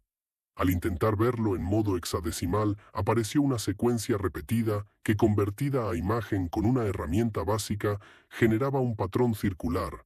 Otra vez el símbolo. Esta vez incompleto. Y debajo, una cadena de texto rota donde solo pude distinguir una frase: observación en curso. Cerré todo. Apagué el computador. Miré alrededor de mi propio departamento y comprendí algo horrible. El lugar ya no me pertenecía por completo. No porque alguien hubiera entrado, no porque hubiese una señal física clara de invasión, sino porque la experiencia había instalado otra lógica dentro de mi rutina. Cada ruido del ascensor, cada frenazo en la calle, cada sombra reflejada en el televisor apagado, todo podía ser releído bajo esa nueva regla. Y entonces, en medio de ese pensamiento, el teléfono vibró. Un mensaje de un número desconocido. Sin texto. Solo una imagen. La abrí. Era borrosa, tomada desde lejos, con zoom digital. Mostraba la fachada de mi edificio, mi ventana, las cortinas entreabiertas y una hora visible en la esquina de la captura. 11:11. 3 minutos después de mi correo. Miré de inmediato hacia la calle desde el borde de la cortina. Pero no vi a nadie apuntando desde abajo. Autos estacionados, peatones, un árbol desnudo. Nada. Al volver al mensaje, el remitente ya no existía. No eliminado del chat. No disponible. Como si nunca hubiera estado asociado a una línea real. Me alejé de la ventana, sintiendo que la historia del pantano ya no era algo que yo hubiera traído conmigo. Era algo que había encontrado una manera de seguir. Ese mismo día, al caer la tarde, salí por primera vez desde que regresé. Necesitaba comprar algunas cosas básicas, caminar, obligarme a atravesar el vecindario como cualquier otra persona. Pensé que el movimiento me ayudaría, que el miedo se desinflaría al contacto con el mundo. Y al principio pareció funcionar. La tienda, la caja, las bolsas, una pareja discutiendo por marcas de cereal, una niña señalando golosinas, un repartidor quejándose por teléfono. Todo el teatro común de la vida. Hasta que pasé frente al kiosco de periódicos y vi mi cara, no en portada, en una columna lateral de cultura digital, pequeña, casi perdida entre noticias locales. No era una nota sobre mí exactamente. Era una nota breve sobre la desaparición de un youtuber de exploraciones urbanas, alguien a quien yo seguía desde hacía años. No éramos amigos, pero habíamos coincidido online, habíamos intercambiado mensajes, compartíamos ciertas rutas, ciertos foros, ciertas obsesiones por lugares que nadie debería visitar solo. La nota decía que había desaparecido hacía pocos días, sin señales de violencia, sin actividad reciente en sus redes.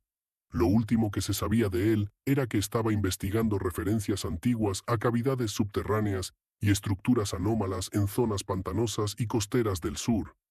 Sentí que el aire me abandonaba por un momento. Leí el párrafo 2 veces, luego 3. Había algo más, una línea al final, casi de relleno, donde mencionaban que parte de su audiencia afirmaba haber visto en una transmisión previa un cuaderno antiguo de cuero oscuro sobre su mesa de trabajo, aunque el video había sido retirado poco después. Cuero oscuro, diario, cavidades subterráneas, zonas costeras del sur. No era la misma historia exacta, pero estaba demasiado cerca. Demasiado. Compré el periódico con manos heladas y regresé a casa casi sin sentir el trayecto. Lo extendí sobre la mesa, junto al diario.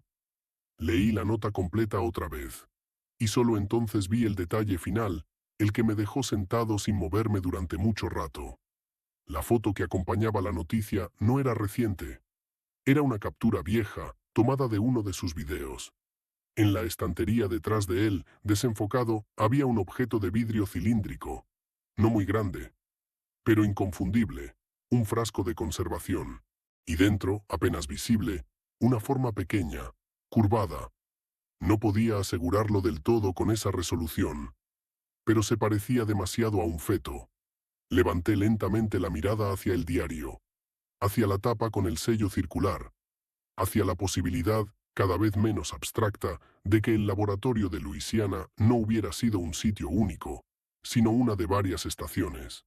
Un archivo local de algo repetido en otros lugares, que otros exploradores hubieran encontrado entradas distintas, otras casas, otras cuevas, otras capas de la misma red.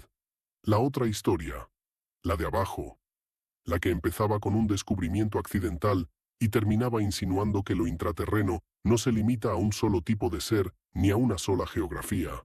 Todo empezaba a tocarse por los bordes, sin mezclarse del todo aún, pero acercándose. Y fue en ese punto, mientras el sol terminaba de caer detrás de los edificios y el departamento se iba llenando de sombras lentas, cuando escuché pasos detenidos frente a mi puerta.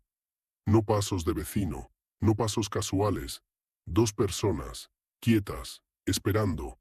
Luego, 3 golpes suaves, equidistantes, exactamente como en la puerta del motel.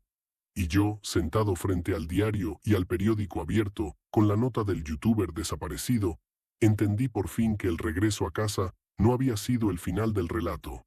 Había sido apenas el momento en que me volví localizable. No respondí.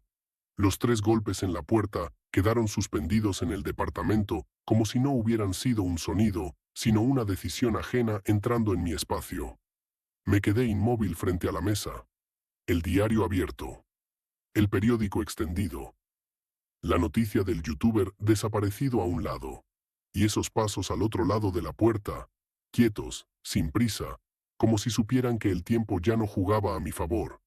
No sé cuánto tiempo pasé así. Probablemente unos segundos. Pero cuando el miedo es lo bastante intenso, los segundos adquieren textura, peso. El cuerpo empieza a registrar cosas absurdas. El zumbido del refrigerador, la presión de la silla contra las piernas, la manera en que la luz del edificio de enfrente entraba por una rendija de la cortina y cortaba en diagonal la penumbra del comedor. Volvieron a golpear. 3 veces. Suaves. Educados incluso. Eso me asustó más que si hubieran intentado tumbar la puerta. Porque una irrupción violenta puede ser repelida, al menos en la imaginación. Puedes pensar en llamar a alguien, en huir, en resistir. Pero cuando del otro lado hay paciencia, cuando la presencia adopta la forma de una visita correcta, de una insistencia medida, de una espera sin nervios, entiendes que no están improvisando. Entiendes que no vienen a probar suerte. Vienen porque saben. Me levanté despacio. No fui a abrir. Fui al pasillo hasta quedar lo bastante cerca de la puerta como para escuchar si había voces, respiraciones, radios, cualquier signo reconocible de humanidad ordinaria. Nada, ni un murmullo, ni roce de ropa, ni el sonido del ascensor abriéndose. Solo esa ausencia controlada que ya empezaba a resultarme familiar. Miré por la mirilla. Y ahí estaban. 2 hombres. Trajes oscuros, camisas claras, corbatas discretas. Uno de ellos sostenía algo en la mano izquierda. Quizá una carpeta delgada, quizá un sobre. El otro tenía las manos unidas delante del cuerpo, casi en posición de espera. Ninguno de los dos miraba directamente a la puerta. Estaban ligeramente ladeados, como si quisieran mostrar que no venían a irrumpir. Pero lo más extraño no fue eso. Fue que no parecían personas nerviosas, ni agresivas, ni tensas. Parecían funcionarios, como si esto formara parte de un procedimiento. Sentí que el estómago se me vaciaba. Retrocedí sin hacer ruido.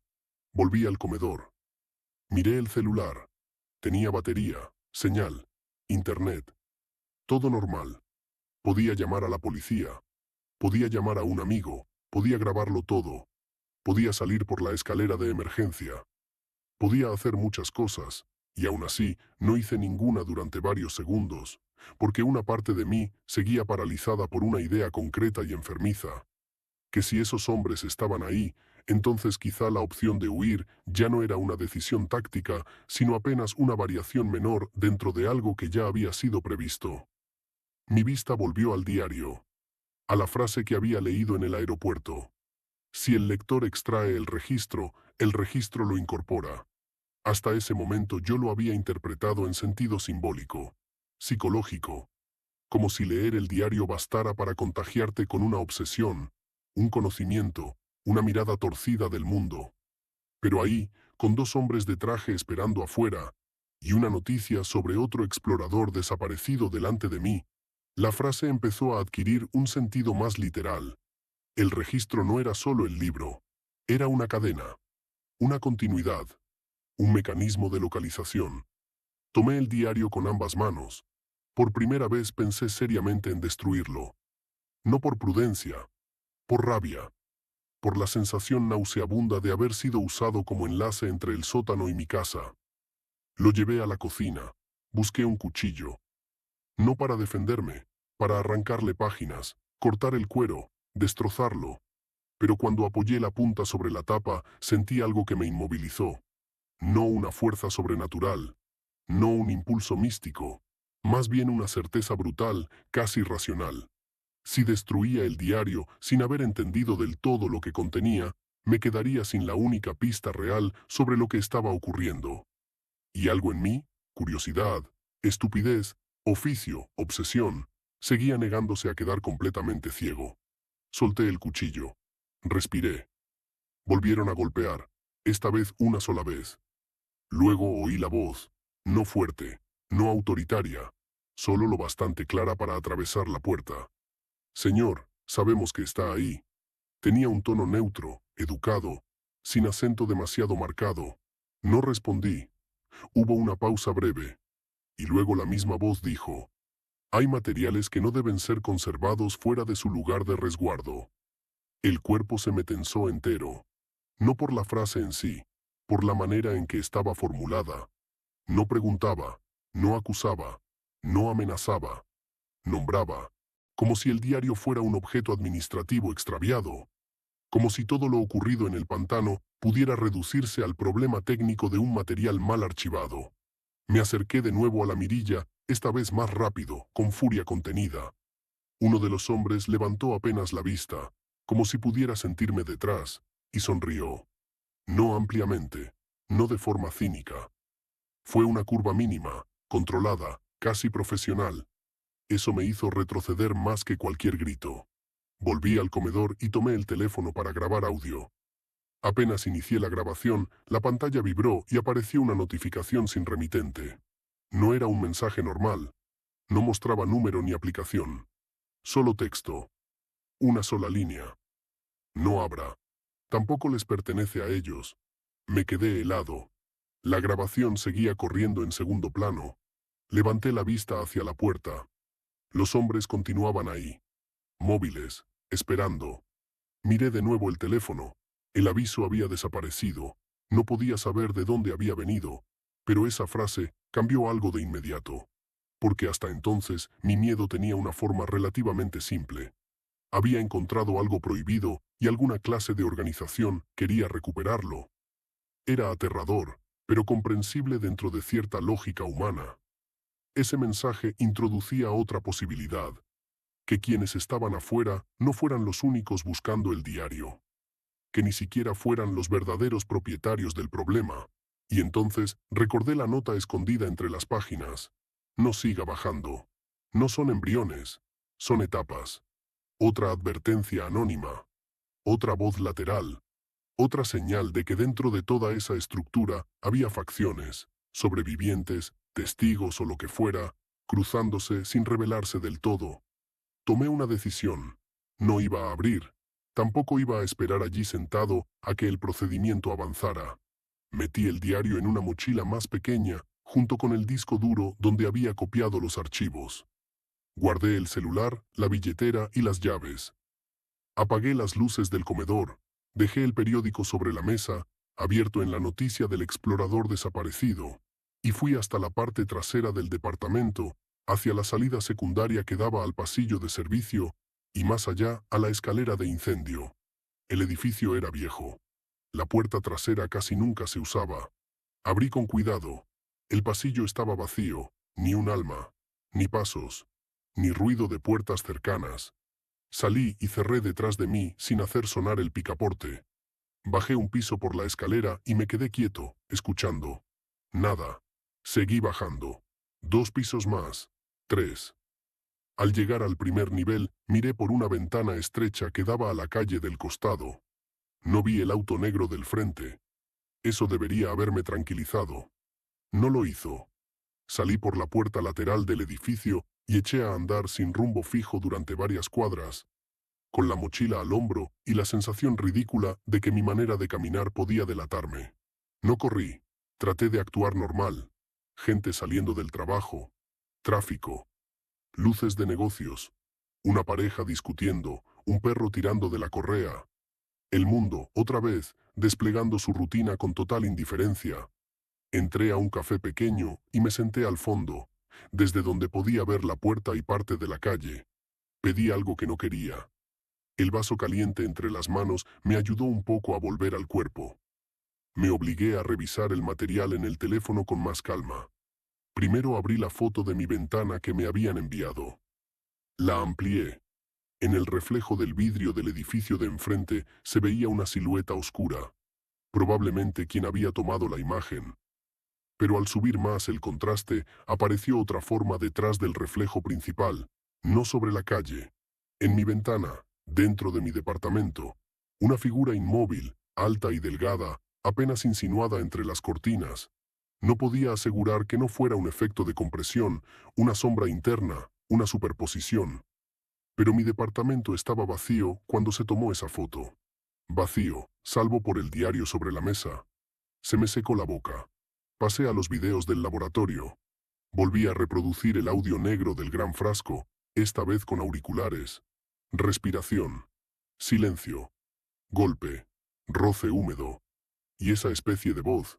La repetí varias veces, aislando el fragmento. Había algo más. Debajo de la emisión grave se oía otra capa, muy tenue. Casi imposible de percibir sin amplificarla. Un patrón rítmico. 3 pulsos cortos, una pausa, 2 más. No eran palabras, pero se parecían demasiado a una secuencia intencional, como si el sonido no proviniera de una sola garganta, sino de una respuesta, una llamada y una devolución. Miré alrededor del café, de pronto incapaz de sostener la normalidad del lugar. Todos parecían demasiado ajenos. La chica del mostrador limpiando una máquina de espresso. Un estudiante mirando apuntes. 2 oficinistas hablando de fútbol.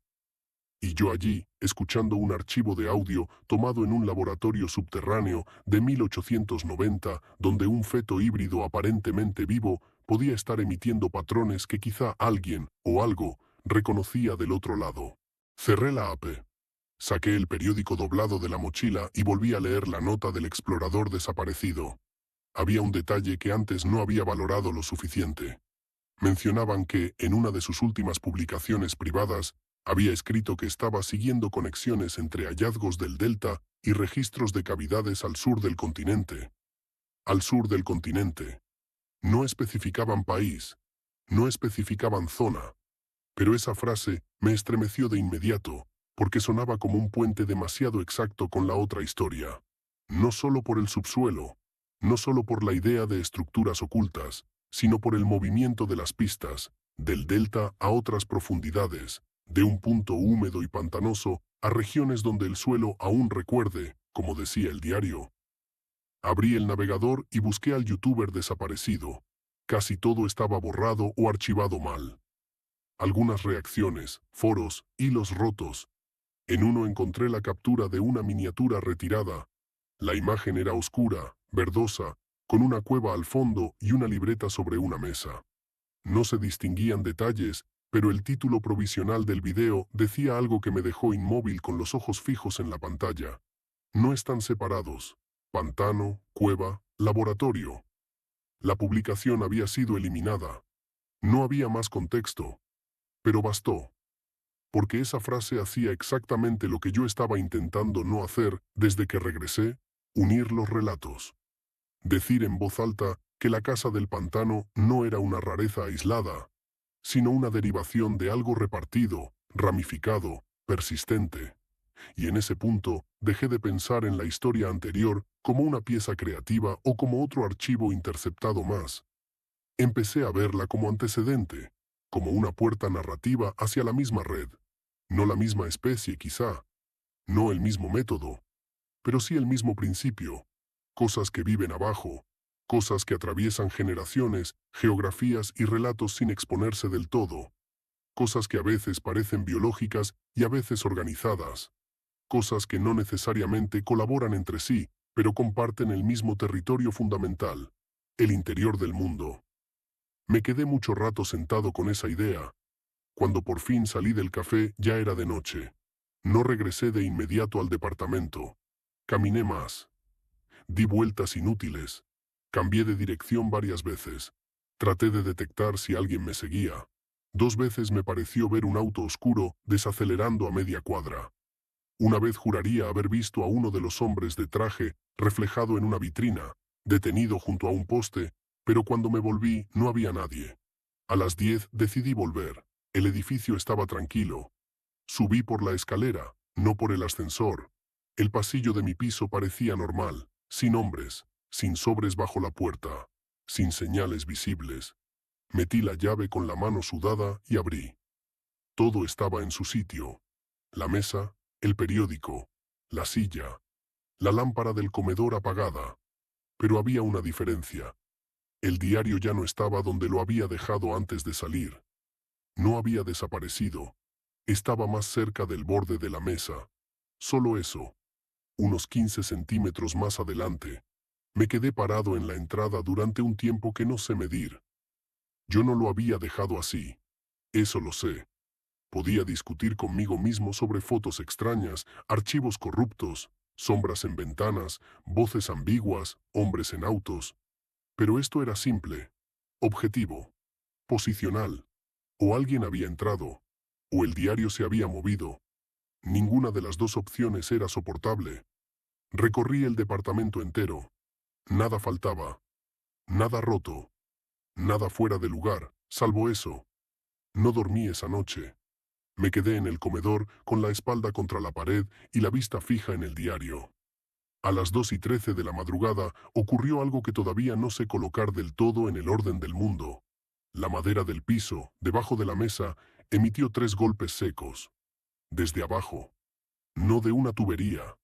No del edificio asentándose. Desde abajo. Como si algo, en algún nivel imposible bajo el departamento, hubiera tocado buscando respuesta.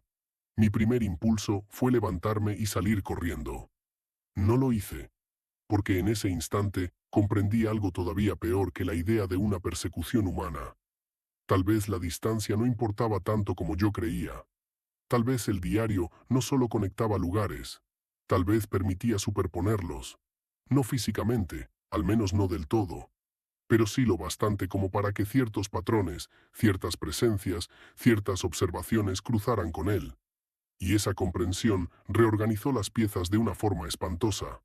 El laboratorio bajo el pantano, la cueva de la otra historia, los túneles intraterrenos, los registros de cavidades al sur del continente, el explorador desaparecido, los frascos, los híbridos, los hombres de traje. No eran eventos alineados por simple coincidencia. Eran manifestaciones distintas de una misma frontera porosa, la que separa la superficie que habitamos del sistema que existe debajo, usando a veces la ciencia, a veces el ocultamiento, a veces la gestación, a veces la vigilancia, para tocar nuestra capa del mundo sin exponerse por completo.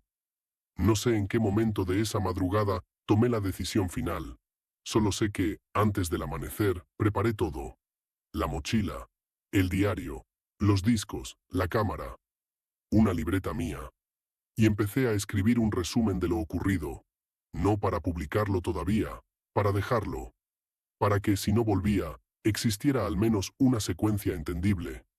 Escribí sobre la casa, sobre la trampilla, sobre el laboratorio, sobre los fetos en frascos, sobre el ejemplar final, sobre el diario de EVR, sobre las advertencias ajenas escondidas entre sus páginas, sobre el explorador desaparecido, sobre los hombres de traje, sobre la posibilidad de que la otra historia no fuera otra historia, sino otro acceso. Cuando terminé, imprimí copias, repartí archivos, programé correos que nunca confirmé del todo y me quedé esperando que amaneciera. A las 7:06 de la mañana sonó el teléfono. Número privado. Contesté sin hablar. Hubo silencio 2 segundos. Luego una voz masculina, distinta a la de la puerta, dijo: «Ya leyó demasiado para quedarse quieto». La línea se cortó. No volvió a sonar. Me fui de casa 1 hora después. No le dije a nadie exactamente a dónde. Ni siquiera estoy seguro de haberlo sabido. Solo tenía una idea fija, alimentada por las pistas rotas del diario, por la nota del periódico y por aquella frase del explorador desaparecido. No están separados. Pantano, cueva, laboratorio. Si eso era cierto, entonces quedarse quieto era aceptar que me encontraran en la superficie. Moverme, en cambio, tal vez me permitía elegir el siguiente umbral. No elegí un destino seguro. Elegí seguir el hilo. Y eso probablemente fue otro error. No sé quién encontrará este texto. No sé si lo estoy dejando antes de desaparecer o si alguien lo reconstruirá después con fragmentos de mis archivos y publicaciones. No sé tampoco si los hombres de traje trabajan para contener esto, para administrarlo o simplemente para evitar que salga a la luz antes de tiempo. Ya no estoy seguro de que sean exactamente enemigos. Tampoco aliados. Quizás son solo otra capa de la misma estructura, otra membrana entre nosotros y lo que está debajo. Hay algo más que debo dejar escrito. Anoche, antes de cerrar la mochila, abrí el diario una última vez. No para leer, solo para comprobar que seguía igual. Entre las últimas páginas encontré una hoja que juro no estaba ahí antes. Papel más reciente, no del siglo XIX. Escrita a máquina. Una sola frase. El siguiente acceso no está en Luisiana. Debajo, a mano, alguien añadió 3 palabras. Ya lo conoces. Y eso es lo que más miedo me da. No el pantano, no el laboratorio. No los frascos, no siquiera el rostro de ese feto imposible girando dentro del líquido. Lo que más miedo me da es la sospecha de que todo esto no empieza en la casa ni termina en mi desaparición. Que solo estoy pasando de una historia a otra, de un registro a otro, de una entrada a la siguiente, y que, en algún punto bajo el mundo, bajo el barro, la roca, la ciudad, las cuevas, los túneles, los cimientos, algo está leyendo de vuelta. Si mañana aparece en el diario local que desaparecí, no confíen en la fecha, no confíen en la hora, y sobre todo, no confíen si dicen que fui visto por última vez saliendo de casa solo. Porque desde que abrí ese diario, ya no tengo forma de saber cuándo empecé realmente a estar acompañado. Conexión finalizada. Código Atlas 404.